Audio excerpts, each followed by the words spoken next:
Bueno, como siempre entonces, a agradecer obviamente en esta ocasión al doctor Nelson Lago, quien aceptó entonces esta semana poder realizar una charla sobre su trabajo. Para la gente que no conoce al doctor Nelson Lagos, él es biólogo marino, doctorado en ecología, profesor titular de la Facultad de Ciencias y director del Centro de Investigación e Innovación para el Cambio Climático de nuestra universidad, la Universidad Santo Tomás, acá en Santiago. El día de hoy nos va a estar comentando entonces acerca de su trabajo y recordarles también para todos los que están presentes que en este caso, posterior a la charla, nosotros siempre damos un momento para que entonces se puedan realizar las preguntas correspondientes por parte del público. En este caso, lo pueden realizar como siempre a través del chat, directamente escribiéndolas para luego entonces nosotros las leemos o pueden pedir la palabra y luego entonces nosotros podemos tener un orden y de esta forma entonces prenden sus micrófonos y se la pueden hacer directamente en este caso a nuestro expositor. Agradecerle nuevamente entonces este jueves tanto al expositor como a ustedes como asistentes y recordarles que en este caso la charla de todas formas va a ser grabada para luego entonces estar publicada en nuestras redes sociales. Así que entonces le doy la palabra. Muchas gracias por esta participación. Muchas gracias a usted por la invitación. Hoy día obviamente le voy a contar algunas cosas que tienen que ver con mi trabajo y otras cosas que tienen que ver más bien con las expectativas que yo espero desarrollar tal vez los próximos años a partir de ciertas nociones que mediante el desarrollo de algunos proyectos han ido apareciendo y creo que este concepto de soluciones basadas en la naturaleza es uno de los que más me ha interesado en el último tiempo, en el sentido de que eh, estamos en un contexto bastante dramático, ¿cierto? Y en términos climáticos, por ejemplo, y aparte ya de hacer diagnóstico en general, en particular a mí me interesa moverme un poco más hacia las soluciones.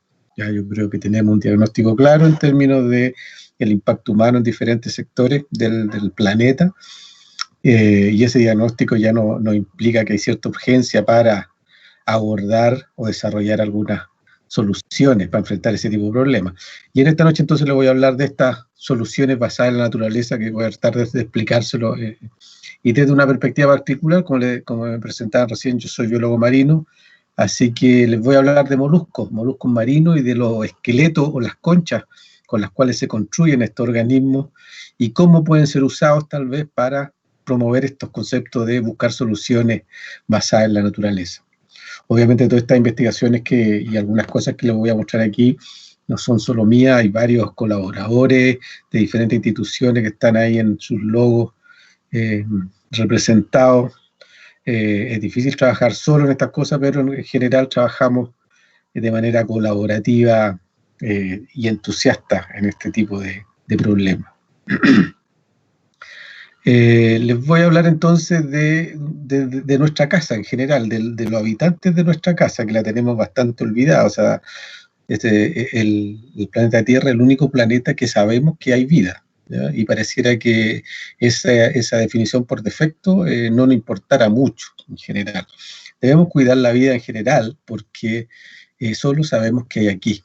Ya no hay en otro lugar, y si existiera todavía no tenemos posibilidad de llegar allá, así que tenemos que preocuparnos de manera muy, muy clave por la vida en este planeta, ¿ya? Y esta preocupación por el planeta en general no es nueva, viene de hace bastante tiempo, y no solamente de los biólogos o los ecólogos, sino que ha traspasado los límites disciplinarios, y ya en los sistemas sociales y económicos también se habla de los impactos del clima sobre ciertos sectores, ¿ya? Algunas veces ya se han definido, por ejemplo, que estas modificaciones o estas alteraciones que ha ocurrido a nivel global podría llevarnos a un punto de no retorno, un punto de inflexión en el cual ya no podamos volver a una situación climática y ambiental como estábamos hace 40 años atrás, ¿ya? Básicamente también porque estas dinámicas son complejas y podríamos no saber si es que este punto de no retorno ya lo pasamos o todavía no lo pasamos. Podría haberse dado en los años 80 y en realidad nos vamos a dar cuenta de esto en 10 o 20 años más, pero no lo sabemos. Lo que sabemos sí es que los sistemas dinámicos complejos, como el planeta en general, tienen esas dinámicas, y por lo tanto debiésemos preocuparnos de eso también. Pero nos estamos acostumbrando a este tipo de cosas, o sea, estos dramas y estos impactos de lo humano sobre el planeta. Ahora tenemos acuñado, por ejemplo, el concepto del overshot days, que yo lo defino como el día del exceso en general, dado el consumo excesivo que existe en todo el planeta. En Chile, por ejemplo, a partir de aproximadamente el 18 de mayo, ya hemos consumido prácticamente todo lo que Chile es capaz de producir en términos de área durante el año. Por lo tanto, todo el resto de consumo se logra básicamente sobre exigiendo a los sistemas. Fertilizantes, etcétera, que pueden hacer producir a un sistema una o dos veces, con las consecuencias ambientales que ello tiene también. Pero eso habla de un consumo excesivo a nivel planetario que de alguna manera debería modificarse. ¿Qué se puede hacer entonces para enfrentar este tipo de problemas? Y es lo que vamos a hablar un poco más adelante, ¿cierto? La idea aquí que está detrás de esto es que algunas soluciones podrían estar, las señales podrían estar en la evolución biológica. Son 300 millones de años, 3.800 millones de años, perdón, que la vida orgánica ya viene generando soluciones, y nosotros casi siempre hemos escuchado por ejemplo, la frase de que la naturaleza lo hizo antes, básicamente porque muchas de las cosas que hoy en día nosotros ocupamos y desarrollamos han sido inspiradas en algunas soluciones que han sido observadas en la naturaleza, ¿ya?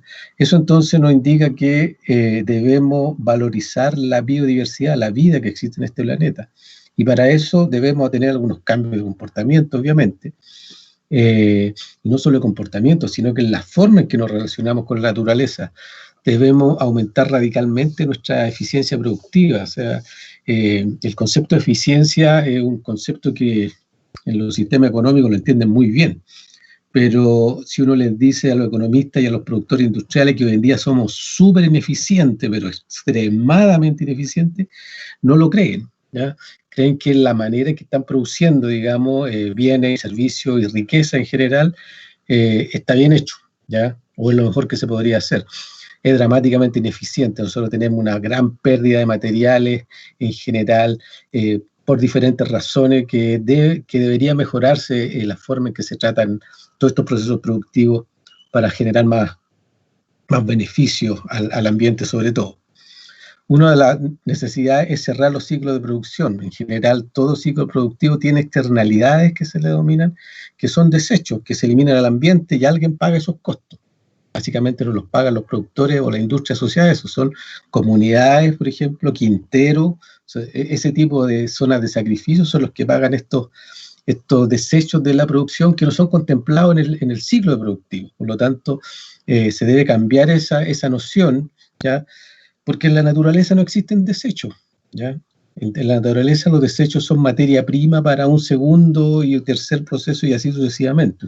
Los procesos son abiertos en general y el desecho es ocupado por otro nuevo proceso y así procesos de regeneración.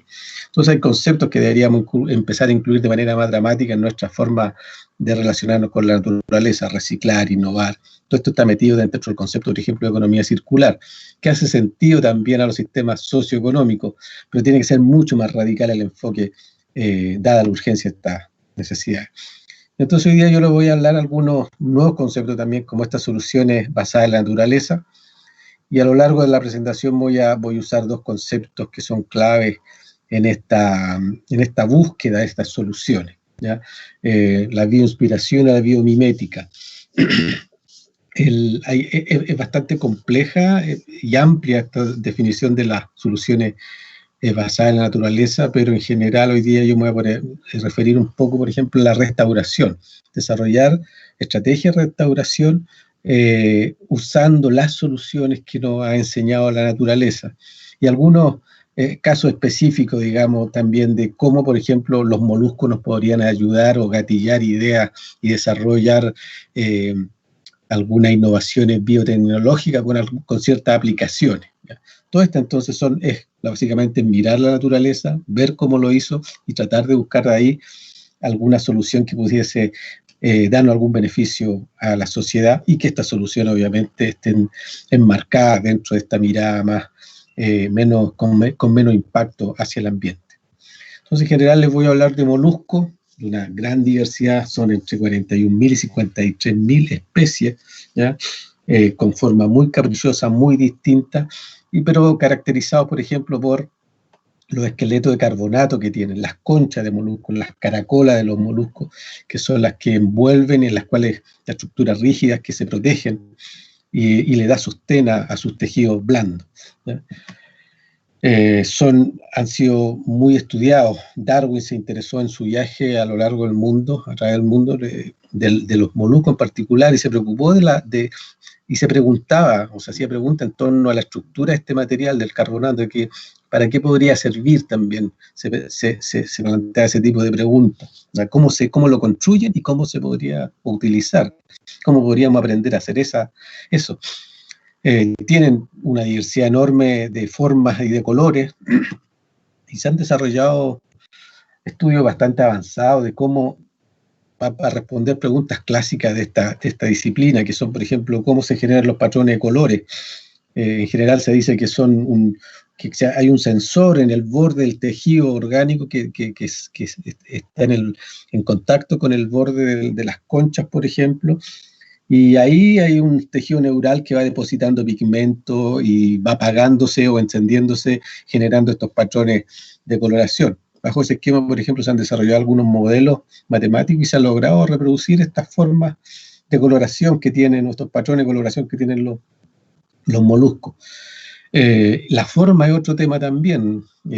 Un científico, Raup, definió ciertos parámetros para describir la forma en que se han manifestado los moluscos en la naturaleza, desde los que tienen dos valvas, como los bivalvos, los choritos, acá que le llamamos en Chile, otros que tienen una forma más de cuernos, y estas otras formas de caracolas espiraladas que son más clásicas. Con ciertos parámetros uno puede reproducir esta forma entonces, y pareciera que entonces la geometría de estos organismos se puede reproducir también, sobre todo con modelos computacionales. Pero la evolución nos muestra que no todas las formas, no todas las combinaciones de parámetros han evolucionado. Por lo tanto, hay restricciones al diseño evolutivo. El diseño no exploró todas las formas que podían darse en la naturaleza de los moluscos, y son esas que están ahí arriba las que, por ejemplo, podrían ser las más características. Las restricciones parecieran que vienen por el grosor de las valvas o de estos exoesqueletos. El grosor pareciera que sería una restricción importante, y cuando se han introducido esa noción de la importancia del grosor en los modelos, hay ciertas restricciones y empiezan a aparecer estos modelos, digamos, de moluscos que no se han dado en la naturaleza por esa combinación de parámetros. En Chile obviamente tenemos una amplia diversidad de este tipo de organismos, ¿ya?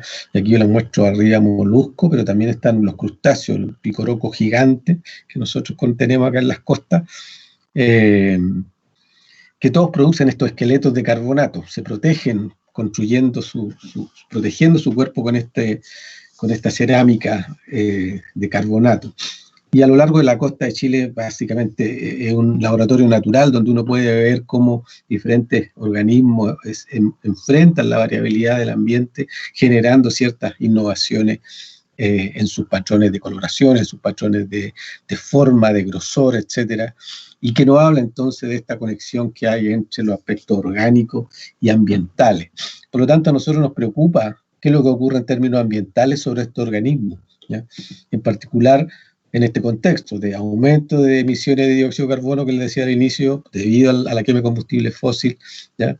Aquí en este gráfico les muestro que básicamente el dióxido de carbono ha disminuido a escala global solo por crisis financiera. Y hoy día probablemente tenemos una crisis, una pandemia global que ha bajado el consumo y el transporte de manera significativa, y va a tener un impacto económico también, que probablemente va a generar este descenso en emisiones CO2. Básicamente va a demostrar que somos los culpables de las grandes emisiones de dióxido de carbono y por lo tanto de las consecuencias que esto tiene sobre el efecto invernadero y el aumento de la temperatura global. Pero como soy biólogo marino, este enfoque a mí me interesa desde el océano, ¿ya? El océano es un reservorio del dióxido de carbono, gran parte, casi un tercio, un cuarto del dióxido de carbono que entra a la atmósfera es absorbido por el océano. Y es un proceso natural, por lo tanto, en la medida que aumente el dióxido de carbono en la atmósfera, el océano va a retener y va a absorber mucho más dióxido de carbono.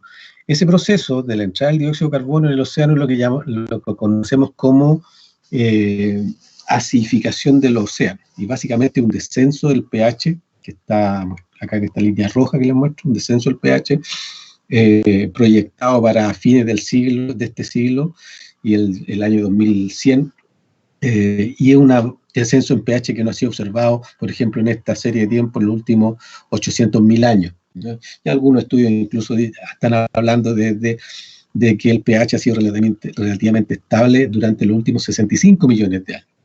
Así que las modificaciones que están ocurriendo en este periodo, desde el inicio de la revolución industrial, son dramáticas y por lo tanto son preocupantes. Y hay cierto consenso. Los moluscos, por ejemplo, los corales, equinodermos y algunos crustáceos, todos los que tienen esqueletos que se construyen con una parte al menos con carbonato de calcio, son grupos vulnerables a estos aumentos de dióxido de carbono en el océano, este proceso de acidificación. Y acá en Chile hemos desarrollado muchos estudios en esa dirección. Hemos hecho el diagnóstico de cuál sería el impacto del aumento del dióxido de carbono en el agua sobre los organismos como el loco, los choritos, los ostiones, etcétera, recursos moluscos de acá de la zona de importancia económica y ecológica que muestran lo vulnerable que son. En general, los efectos son negativos cuando aumenta o disminuye el pH, en este caso por acidificación. Y ahí les muestro básicamente algunos sistemas con los cuales los investigadores tratamos de reproducir cómo va a ser el océano en 100 años más o 200 años más, si es que las emisiones de dióxido de carbono se mantienen. Y esto también, o sea, hacemos experimentos laboratorio que son un poco más como maquetas, ¿cierto? Un poco más caricaturesco, pero también hacemos experimentos en terreno tratando de conocer zonas que son naturalmente ácidas, por ejemplo, y podemos desde ahí proyectar que lo que observamos en el laboratorio también es observable en terreno. Por lo tanto, hoy día no les voy a hablar del impacto de la acidificación, simplemente les pido que me crean, pueden revisar varios de los trabajos que ha hecho la comunidad investigadora acá en Chile acerca de los impactos biológicos y ecológicos de ese fenómeno, pero quiero que quede claro que uno de los grupos más vulnerables a este efecto en el océano son los mitílidos, por ejemplo, los moluscos, los choritos que se muestran ahí, son los más vulnerables porque en condiciones de acidificación el esqueleto se le disuelve. Por lo tanto, de ahí viene su vulnerabilidad. Si se les disuelve ese esqueleto, básicamente no pueden vivir. Entonces, también dentro de esa exploración de conocimiento, digamos, de los impactos del cambio climático, empezamos a preocuparnos por este exoesqueleto, por la concha, los moluscos, y al transferir este tipo de conocimiento hacia los usuarios, por ejemplo, los que cultivan, los pescadores, etcétera, empezaron a aparecer que este es un desecho bastante común de la industria de la acuicultura, donde se cultiva chorito, ostión, y de la pesca también, por supuesto. O sea, el resto que queda después de que cualquiera se consume este tipo de organismos. Y una de las cosas que empezó a aparecer como necesidad es ¿qué podemos hacer con este material? ¿Ya? Si lo vamos a estudiar en profundidad y lo vamos a conocer, tal vez a partir de esas pistas uno podría vislumbrar algunas aplicaciones. Y eso es lo que voy a tratar de contar ahora en lo que sigue. Este mineral con el cual se construye el carbonato se le denomina de esa manera, un biomineral. Es uno de los más importantes que existen en el ambiente, este carbonato de calcio, ¿ya? Con el cual aquí, por ejemplo, en esta foto les muestro una larva muy pequeño de un loco de acá de la costa de Chile con fotografía electrónica. Básicamente su esqueleto es carbonato. Y estos biominerales no son muy comunes, pero sí son bastante utilizados para construir estas estructuras protectoras de los organismos marinos, ¿ya? Tienen una composición mineral constante. Hay dos formas de este carbonato, se le llama calcita o aragonita, ¿ya? Y eso, la composición es la misma, sigue siendo carbonato de calcio, pero la forma en que se orientan, ya la estructura cristalina genera dramática diferencia física y química en la manera que estos organismos responden al ambiente, ¿ya? Y son interesantes estos biomateriales, estos biominerales, porque, por ejemplo, aquí está un gráfico que relaciona la rigidez y la resistencia a la fractura de un material. Y aquí, si se da cuenta, en este eje, la rigidez de la calcita mineral, porque este carbonato también se da en forma natural, precipita en forma espontánea, por ejemplo, en la ducha por agua caliente, el carbonato que precipita es básicamente un carbonato mineral. Ese carbonato es bastante rígido, ¿ya? Pero el carbonato producido por los moluscos es igual de rígido, pero aumenta mucho más su resistencia a la fractura. Es decir, tiene las mismas restricciones físicas, están construidos con los mismos materiales del mundo físico, pero la manera en que responden frente al mundo mecánico, por así decirlo, es bastante distinto, ¿ya? Y eso entonces nos muestra que la vida, la biología, genera innovaciones utilizando los mismos materiales, pero respuesta completamente distinta a lo esperado bajo un sistema artificial o de tipo de ingenieril, ¿ya? Los materiales que hemos construido los humanos básicamente tienen las mismas propiedades, no podemos escapar a este tipo de restricciones físicas. Los organismos marinos y la biología en general escapa a ese tipo de límite. El carbonato, como les decía, es una biocerámica y tiene varias características. Tiene características biológicas como el autoensamblaje, o sea, se forman a sí mismos. Los elementos previos son utilizados como molde para ir depositando más carbonato, ¿ya? Es como una muralla que va creciendo progresivamente y la señal que existía antes es la que se usa para definir lo que se va a depositar después, ¿ya? Tiene muchas funciones, o sea, protección, aislamiento y protección al ambiente y protección a los depredadores. Tiene un diseño jerárquico también, es decir, a nanoescala, microescala, macroescala, son completamente diferentes los procesos y estructuras y funciones que están vinculados, ¿ya? Responden de manera distinta. Lo que le pasa a nivel nano, de los cristales que forman el carbonato, no es lo mismo que le pasa al organismo en su totalidad frente a alguna amenaza del mundo físico o biológico. Tiene un efecto hidratante también este material. Se humedecen y no les pasa nada, ¿ya? Eso es una propiedad muy interesante. La madera, por ejemplo, ustedes la pueden humedecer y también aumentar la temperatura y se pone blanda, ¿ya? El carbonato no, se mantiene tal cual, ¿ya? Y eso es una propiedad interesante porque desarrollar materiales y que mantengan sus propiedades en condiciones húmedas es un desafío para la ingeniería, ¿ya? Y tiene también unas frágiles condiciones de síntesis, o sea, ocurre en un lugar muy pequeño, que no lo hemos visto muchas veces, aquí donde está el espacio extrapaleal, que es de apenas unos nanómetros de espesor, y ahí parece que ocurre este proceso de que la concha va aumentando en su grosor, en su tamaño, ¿cierto? O el caracol va depositando ladrillo a ladrillo de carbonato para ir creciendo. Es un lugar que es difícil de observar porque hay tejido blando y hay tejido mineral, ¿ya? Y con tejido blando podemos hacerlo mediante técnica histológica, ¿ya? Pero vamos a tener que sacar el trozo de mineral. Y al revés, si estudiamos con técnicas de mineralogía, tenemos que remover o no vamos a poder observar el tejido blando.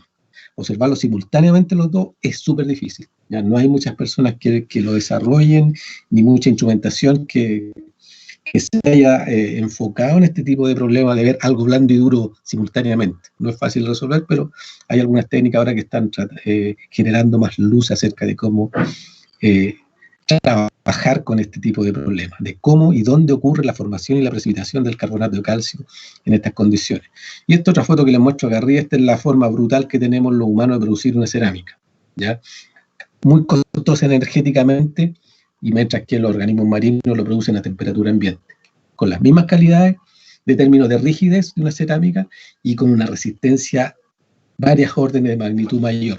Entonces, si podemos entender cómo lo hacen, probablemente podemos cambiar el sistema de la construcción ya de cerámica y otros materiales en la sociedad. Un proceso complejo, entonces, y en estos proyectos que he estado trabajando últimamente, estudiamos desde el organismo hasta lo mineral, ¿ya? De cómo se van a través de las escalas macro, micro y nano que les mencionaba recién, ocurren diferentes procesos.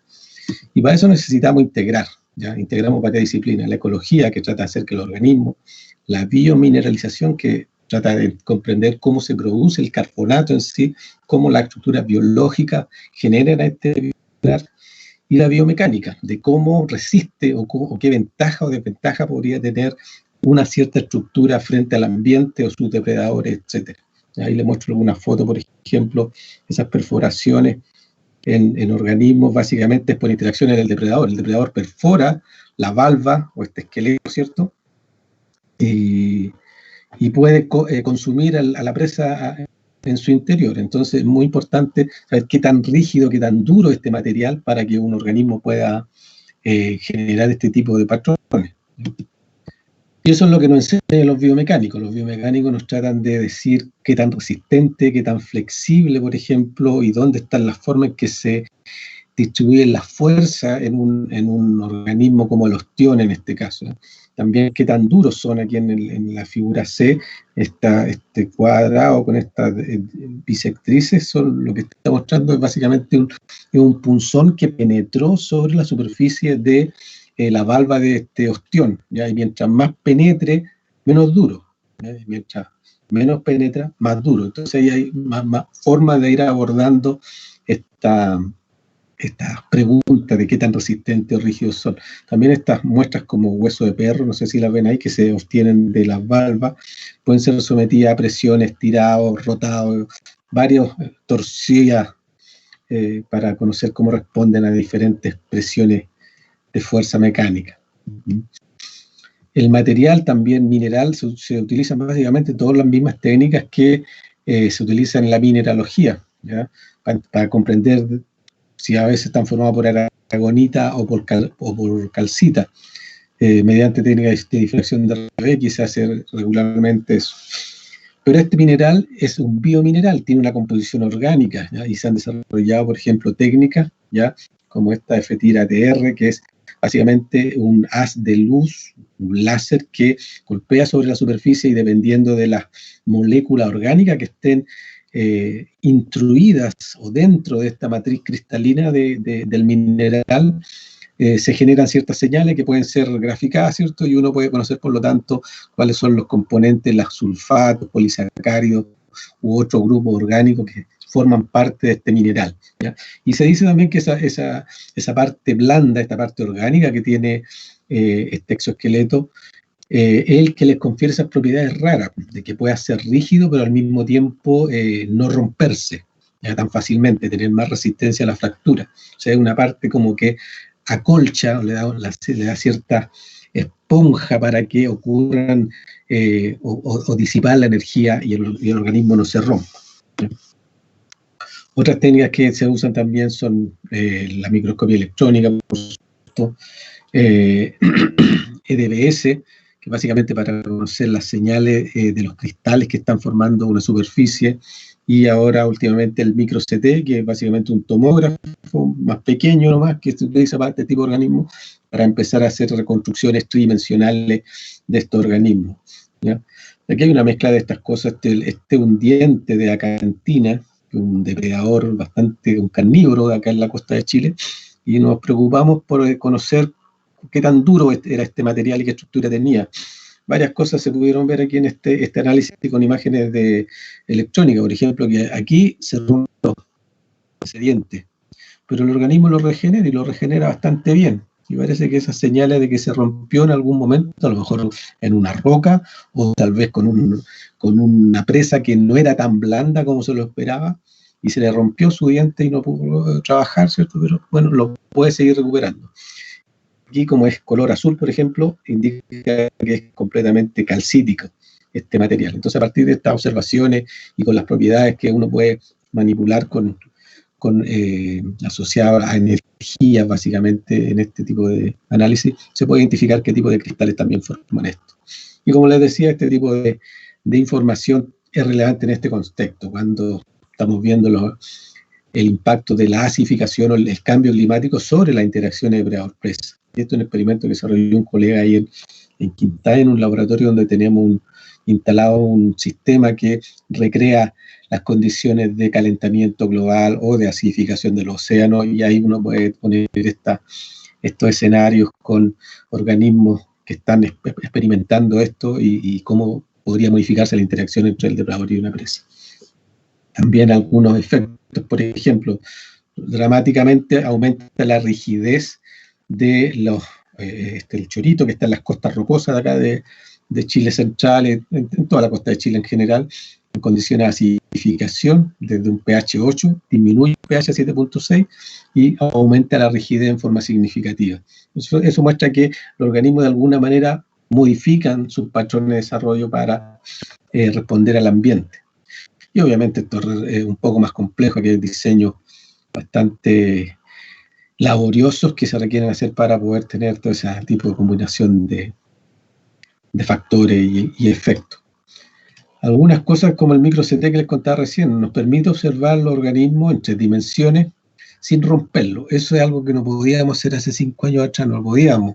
Y ahora podemos conocer estos organismos y por lo tanto cómo se unen algunas estructuras, en el caso por ejemplo de los picorocos, están formados por placas, y cómo esas placas se adosan unas a otras generando una estructura que es rígida, pero también está articulada, por así decirlo, y que permite que el organismo siga creciendo.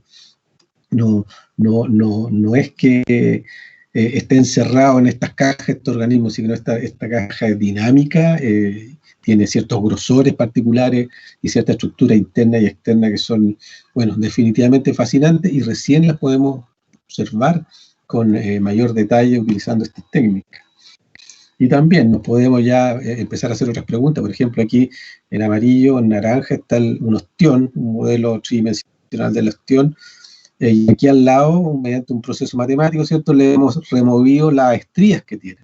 Por lo tanto, ahora podemos hacer algunos experimentos en el computador y preguntarnos en términos mecánicos cuál es el rol que tienen esas estrías. A lo mejor es resistencia, ya como las vigas de una casa, no sabemos, ¿ya? Pero ahora con este tipo de herramientas las podemos hacer. De hecho, a partir de estos modelos tridimensionales podemos imprimir materiales, podemos imprimir estas conchas en material polimérico, un material cierto artificial, y hacer algunas pruebas con ostiones con estrías y ostiones sin estrías. Son preguntas que hoy podemos hacerlas. Antes no las podíamos hacer porque no existían los métodos, por lo tanto podemos conocer así la función de esas estrías.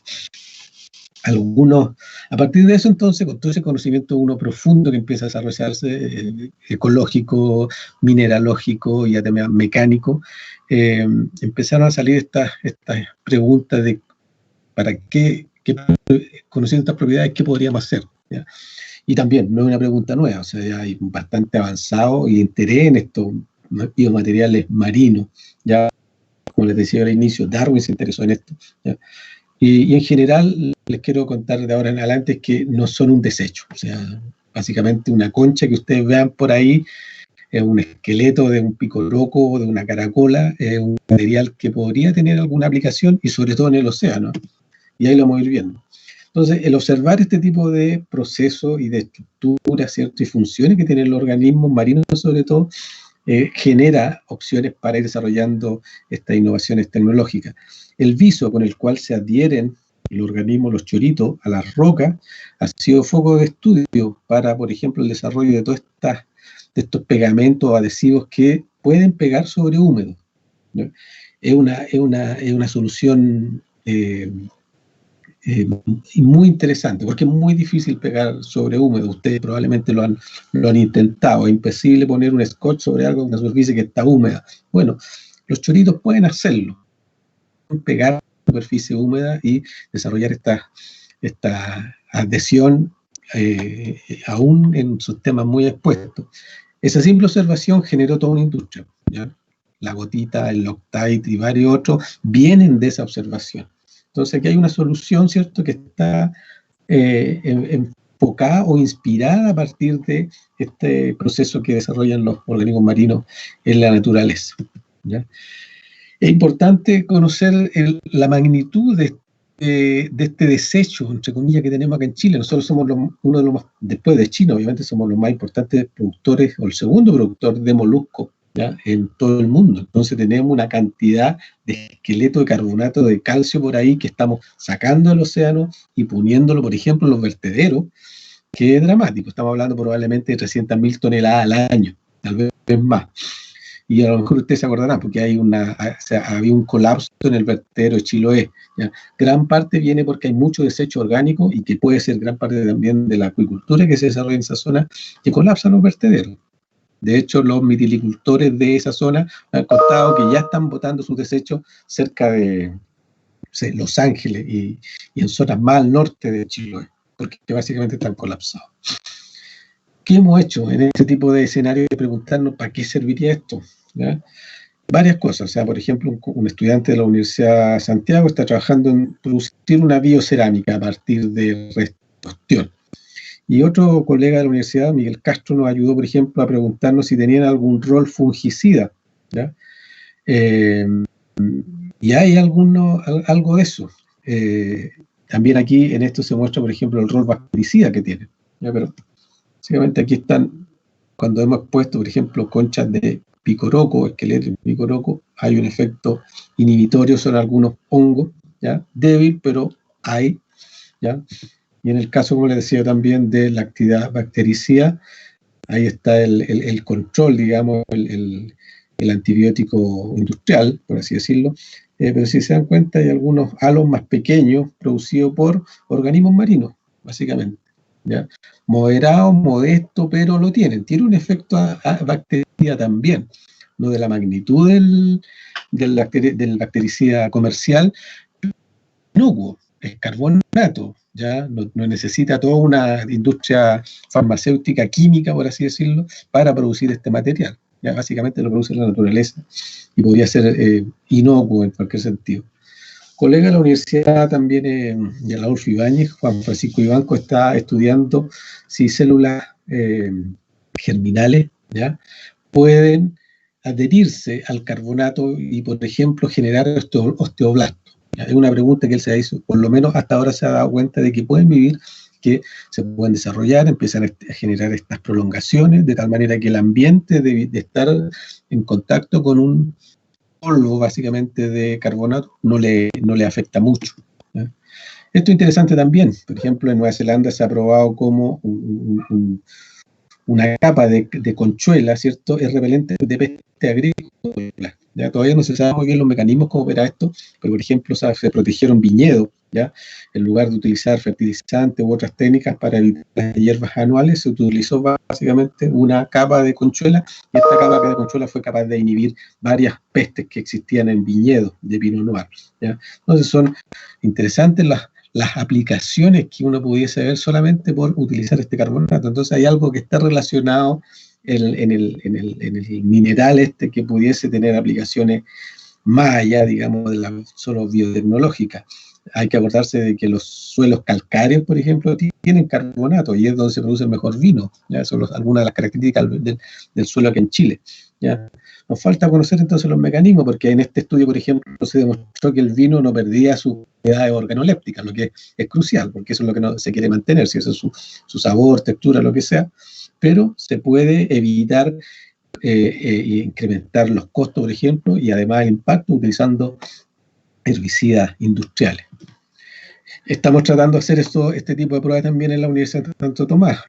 De que empezara la pandemia, empezamos a acumular algunos restos de esqueletos de ostión y están esperándonos para hacer estas pruebas ahí en Catemito, en la Universidad de Santo Tomás. Y una de las aplicaciones interesantes también es en la ecoingeniería, en diferentes fragmentos, ¿ya? De más molido, menos molido, este material puede ser utilizado también como parte de la industria, ya del concreto.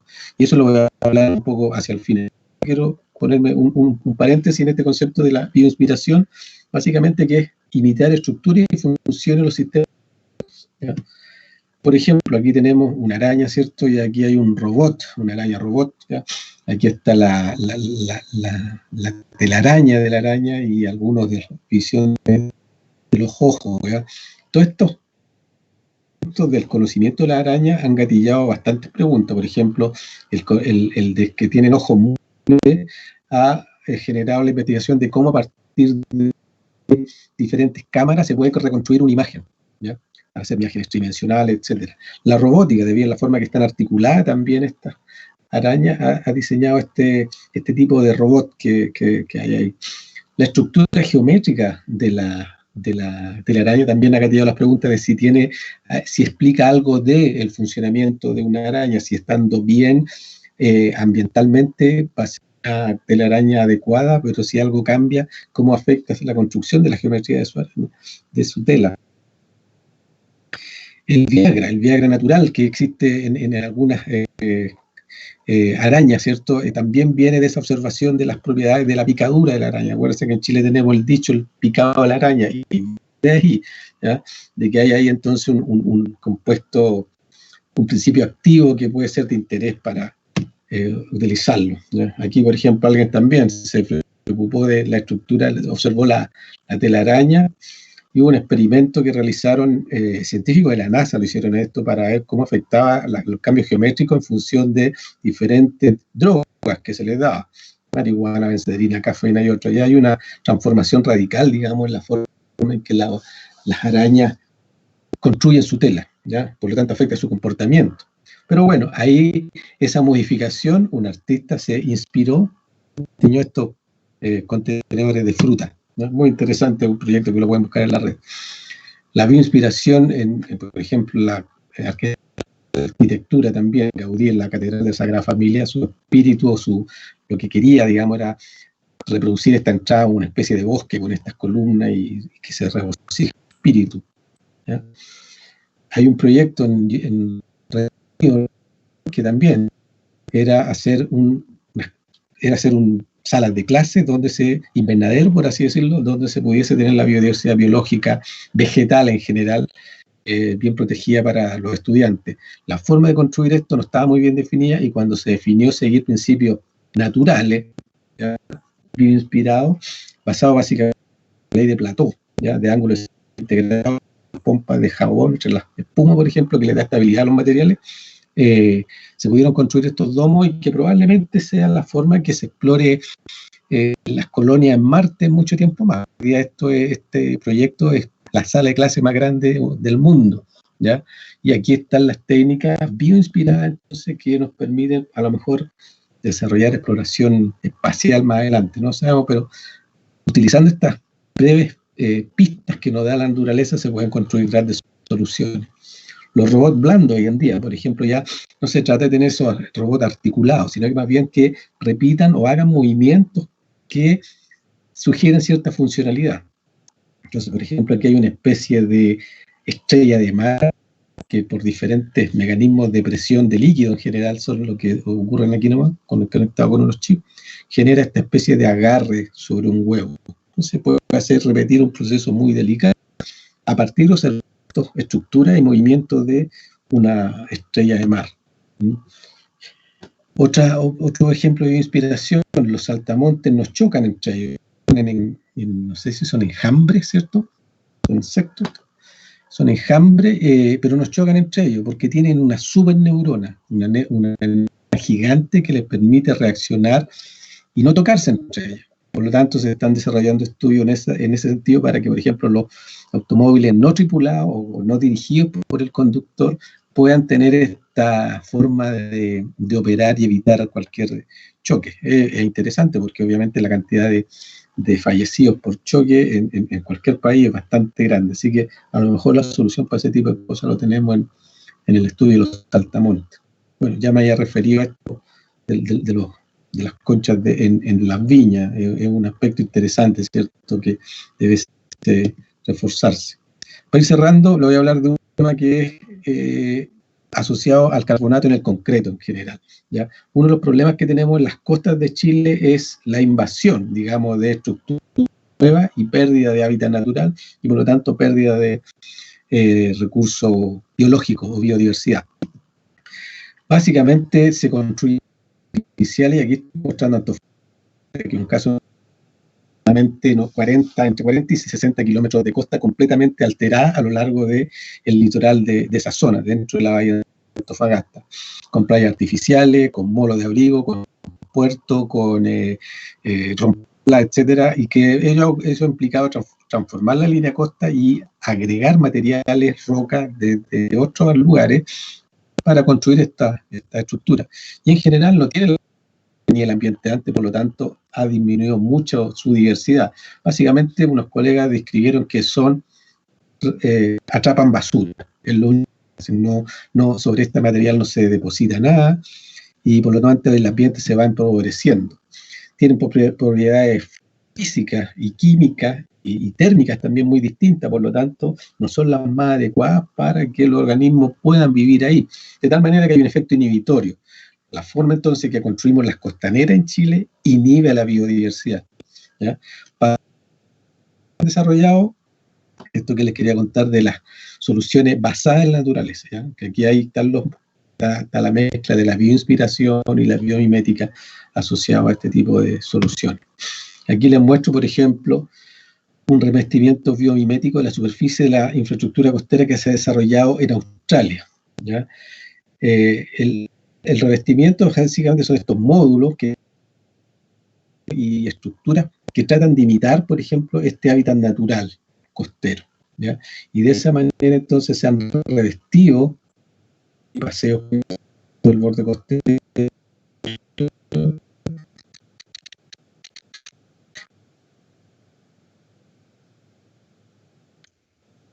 Disculpe, doctor, ¿me escucha? Y no tan... ¿Aló? ¿Sí?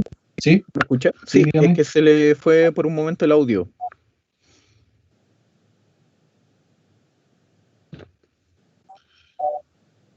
¿Aló? ¿Ahora cómo estamos? Ahora sí. Estábamos en la parte donde estaba hablando sobre el revestimiento y ahí se le fue el audio. Así que puede repetir esa parte, por favor. Pero ya, me está escuchando bien entonces. Yo lo Sí, escucho entrecortado también. sí, no, sí se está escuchando un poquito entrecortado. Pero no, ahora por lo menos yo lo escucho bien, así que... Bueno,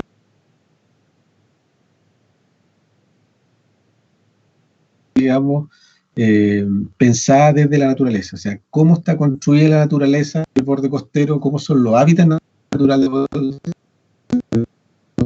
costero, las formaciones que se conocen y los paseos. Entonces la idea fue restaurarla mediante estas soluciones basadas en la observación de la naturaleza, ¿cierto?, de cómo era, y tratar de reproducirla. Y estos módulos tratan de hacer eso, tienen diferentes texturas y escalas, ¿cierto?, y tienen una apariencia un poco más orgánica que el homogéneo que tiene el material con el que construyen las costaneras en general, y ese material, esas escalas de heterogeneidad que tiene, son las adecuadas para que se asienten los organismos, vuelvan entonces a estar presentes en estas costaneras, ¿ya? Y no siendo inhibido por el material que están siendo utilizados para hacer los contrafuertes o cordones. Esta es otra manera, por ejemplo, aquí, aumentar la heterogeneidad y retener un poco de agua. Lo que hacen estos dispositivos, estos módulos también, es reconocer que el hábitat natural tiene escalas verticales también, o una orientación vertical. Pero a lo largo de eso hay pequeñas grietas que permiten que se humedezcan, se mantengan húmedos, y ahí pueden vivir organismos, algas, etcétera. Entonces, las paredes muy planas, como la que está acá, ¿cierto?, que se muestra, no reproducen ese proceso, ¿ya?, o esa estructura. Y se introducen intervenciones para generar un mecanismo de retención de agua, ¿ya?, una pequeña poza intermareal o de marea, donde se empiezan a restaurar los procesos que ocurren en vertical natural de la costa.